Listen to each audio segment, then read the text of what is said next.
এখানে আমি নিয়েছি 300 গ্রাম কুমড়ো, 300 গ্রাম পটল, আর এটা বলতে পারেন 100 গ্রামই একটা ছোটো সাইজের আলু। এইভাবে কেটে নিয়েছি। একই রকম শেপ দিতে কুমড়োও কেটেছি আর পটলটা এইভাবে কেটে নিয়েছি।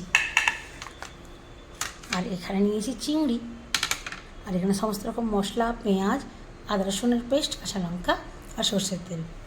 হ্যালো বন্ধুরা, welcome back to my channel. আজ আমি আপনাদের করে দেখাবো পটল, কুমড়ো, আলু, চিংড়ি দিয়ে দম। তো পটল, আলু, কুমড়ো, চিংড়ির দমের রেসিপিটা আপনাদের সঙ্গে শেয়ার করবো বলে চলে এসেছি। তাহলে বন্ধুরা, ভিডিওটা না টেনে দেখতে থাকুন আমি কিভাবে বানাই এই পটল, কুমড়ো, আলু, চিংড়ির দম। কুমড়ো পটলের দম বানানোর জন্য ওভেনে বসিয়ে দিয়েছি একটা কড়াই। কড়াইয়ের মধ্যে দিয়ে দেবো সর্ষের তেল। তেলটা গরম হওয়া পর্যন্ত অপেক্ষা করব। তেল গরম হয়ে গেছে, গরম তেলের মধ্যে দিয়ে দেবো পেঁয়াজ কুচি। পেঁয়াজ কুচি দেওয়ার পরেই দিয়ে দেবো পটল।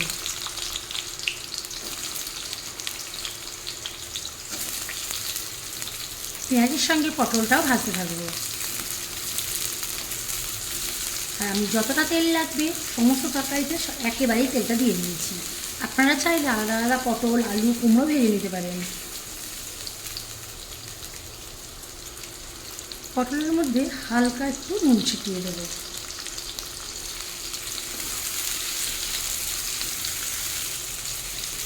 মিডিয়াম টু লো ফ্লেমে রেখে ভাজবো।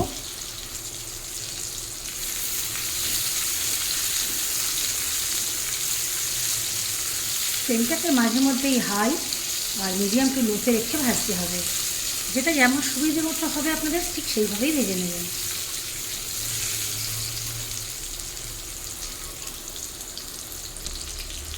পটলটা ঠিক এরকম 50% মতো ভাজা হয়ে গেলে এর মধ্যে দিয়ে দিতে হবে কেটে রাখা আলুটা। পটলের সঙ্গে আলুটাও মিনিট 5 ভেজে নেব।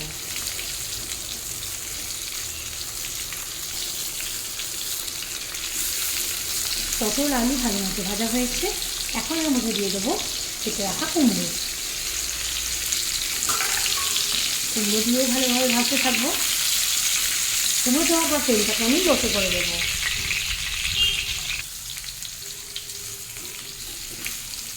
লো ফ্লেমে ভাজতে হবে, মাঝে মধ্যে নেড়ে দিতে হবে।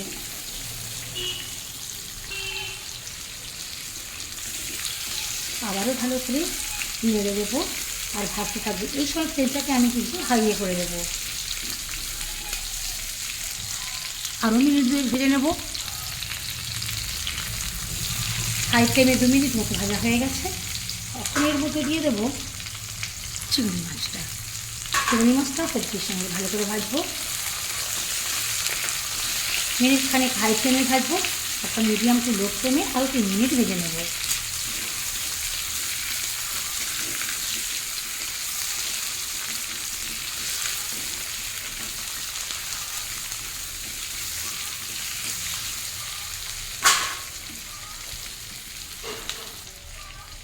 আবারও একবার নাড়িয়ে দেব।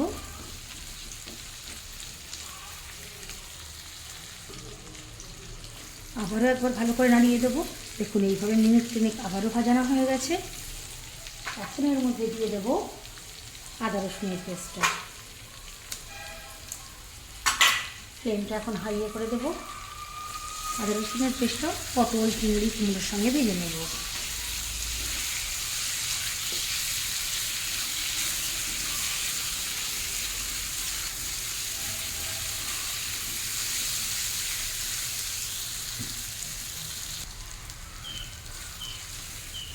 আদা রসুনের একটা সুন্দর সুবাস বেরিয়েছে। এই মধ্যে দিয়ে দেবো টমেটো কুচি। টমেটো কুচি দিয়েও ভালো করে ভাজতে থাকবো। আর এই সময় ফ্লেমটাকে আবারও লোতে করে দেবো।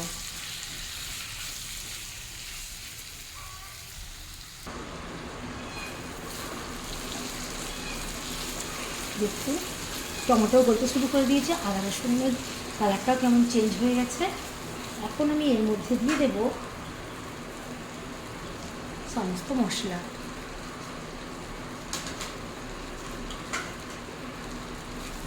মশলাটাও ভালো করে নেড়ে দেবো। ফ্লেমটাকে আরও হালিয়ে করে দেবো। আর এই সময় দেবো সামান্য একটু জল।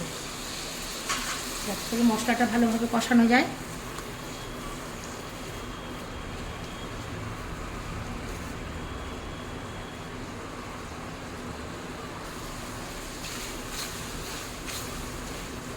কষানো হয়ে এসেছে, কালারটা দেখুন কত সুন্দর এসেছে খেতে। বন্ধুরা, আমি করে পেয়েছি বলে বলছি না, আপনারা সত্যিই করে দেখবেন, অসাধারণ খেতে টেস্ট হয়।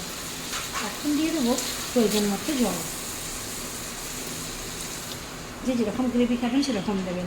আমি খুব একটা গ্রেভি বেশি খাবো না, তাই একটু অল্প পরিমাণেই দিয়েছি। 1 বাটি মতো জল দিলেই হয়ে যাবে।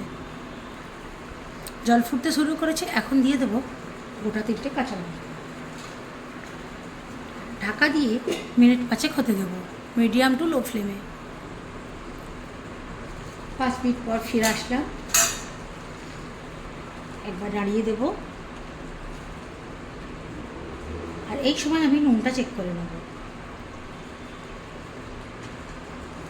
একটু কম মনে হচ্ছে, একদমই সামান্য একটু নুন দিয়ে দেবো। এই সময় ফ্লেমটাকে হাইয়ে করে দেবো। স্বাদটা ব্যালেন্স করার জন্য দেবো অল্প একটু চিনি।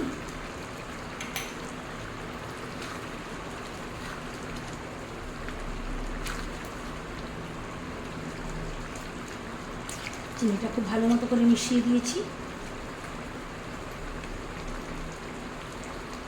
খোলা রেখে হাই ফ্লেমে মিনিট 2 ফুটিয়ে নেব। 2 মিনিট হয়ে গেছে, এখন দিয়ে দেবো এলাচের সঙ্গে গরম মশলার গুঁড়ো।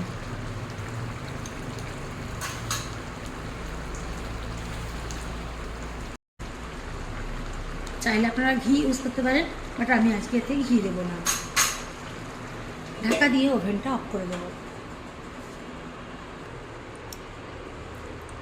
কালারটা খালি এসেছে দেখুন, কি দারুণ হয়েছে না? পটল আলু কুমড়ো চিংড়ির দম একেবারে রেডি। তাহলে বন্ধুরা, দেখতেই পেলেন কিভাবে বানালাম এই পটল আলু কুমড়ো চিংড়ির দম। আমার এই পটল আলু কুমড়ো চিংড়ির দমের রেসিপিটা আপনাদের কেমন লাগলো অবশ্যই কমেন্ট করে জানাবেন। ভালো লাগলে লাইক করবেন আর আমার চ্যানেলটাকে সাবস্ক্রাইব করে আমার পাশে থাকবেন।